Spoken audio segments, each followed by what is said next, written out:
Welcome back, my lovelies. Welcome back to my channel. Welcome all newcomers. I am Amanda. So I am going to be talking about bipolar. I did a poll and most people clicked on the bipolar one, so I'm going to talk about that. So I'm just going to make it personal. So I'm just going to talk about myself. I'm not going to talk about like other information or anything like that, just what's going on with me. So I did like a quick live stream and I did kind of answer some of these questions, but I'm going to do it in a video like this as well, just so everyone can get what they need. So, am I still having symptoms of bipolar? Yes, I do have symptoms of bipolar. I do get racing thoughts. I do have hallucinations. I'm not sure about delusions because when you're in a delusion, do you really know it's a delusion, or is it once you've come out of it and you become more aware of what's going on, then you might understand that maybe I wasn't thinking clearly. I mean, I don't know. Everyone's different. So I definitely have racing thoughts. It's really hard to deal with racing thoughts. I still have those urges of just wanting to get in my car, take all the money I have, and just go somewhere and whatever, just do whatever I'm going to want to do. However, I think part of what is stopping me from actually doing those things rather than just letting myself do them is one, DBT. Two, I have a son. But DBT, I've done it for so many years now. Like, I think I was introduced to it like 6-7 years ago. And I did it when I went to the partial program, and then I did it when, like I'm doing now, I'm in a DBT group. This is the second time I've been in a DBT group. So it's been in my life for quite a while. And I think a lot of the skills that are taught through that really have helped my brain, because a lot of it is getting to slow your mind down. It's getting to, stop before you act, things like that. And I think that is helping me to manage the racing thoughts, because I have thoughts go through my head all the time. But I'm learning that it's just a thought, let it go. It's just a thought, let it go. I don't ruminate on things as much as I used to, which is good. It's really good.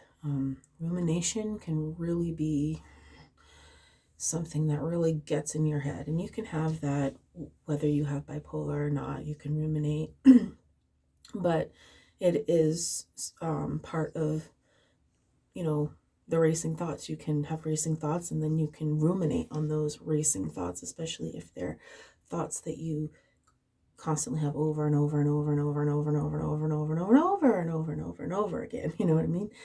I was saying that to be dramatic, as like that's how it goes in my brain. It's just so dramatic with the thoughts. I was mostly dealing with the depressive side of things. For me, with bipolar, things don't just last like a couple weeks or a couple months. They can, but sometimes they last years. And I've been depressed for several years. It was worse before today. Recently, I should say. And, I had that time when I had to go into the hospital and all that stuff. And that's the time when people see the depressed side. When I am hypomanic or I get to a manic stage, that is not when the doctors see me. So they don't see that side of me. And so they always are like, are you sure you have bipolar? I'm like, are you sure you're a doctor? What kind of question is that? Of course I'm sure. And So I think with the DBT, oh, and the other thing, number 3, is I've had a lot of back pain, front pain, female pain that has been keeping me from being able to physically do stuff that I want to do, that I should be able to do. And when you have a physical thing that's stopping you, your mind is going a million miles a minute and wants to do this and wants to do this and and get into all these projects and do this and do that and do that. That's just how it is, right? But physically, I can't. So my mind is going and my body says, yeah, try it and see what happens, So that's another thing that's stopping me. And I'm just speaking about my own personal experience. This doesn't mean that this is like this for everybody, okay?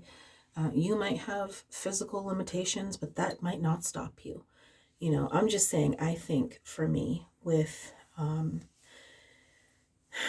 having to be responsible for a child, having the physical stuff that I'm going through right now, which I'm hoping, like medical stuff, that I can eradicate somehow and fix that, so I'm not always feeling so bad in that physical medical sense, that I'll, and doing the DBT, all of it combined is helping me to make better decisions. I'm still very what's the word? It's not irritability. Oh my God. It's when you do things on a whim. There's a word for it and I can't think of the name of it right now. But that type of thing where you just kind of go and do, and like there's no rhyme or reason type of thing. If that makes any sense. There is a word for it and I cannot think of it right now. Impulsivity. That's what it is. That is hard when you have impulses like that. It really is hard. But I will say, on the depression side, I have not had suicidal thoughts since I got out of the hospital. So that is a good thing. That is a good thing. I have had depression. I've had hallucinations. I have racing thoughts. I have those impulsivity urges.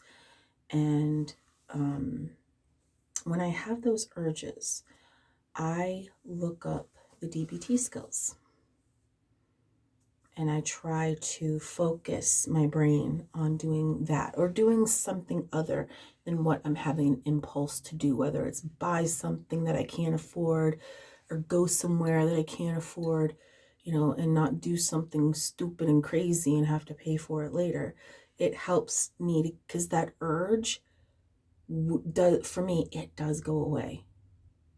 And if I take the time to put my mind on something else that will help me, eventually it's kind of like a hunger craving or a craving for water.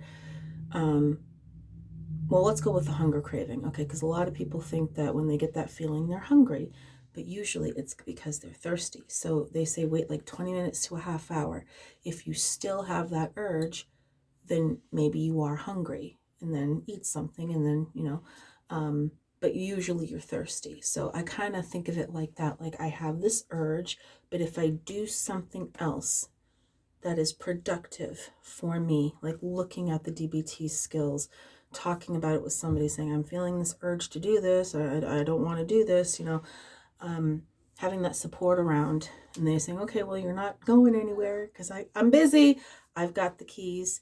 That helps to help me get through those urges of having, just wanting to take off to Florida or whatever it is that's going through my mind at the time, whatever the urge is.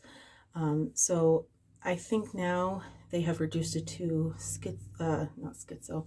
bipolar affective disorder with mixed episodes, rapid cycling, hallucinations, whatever.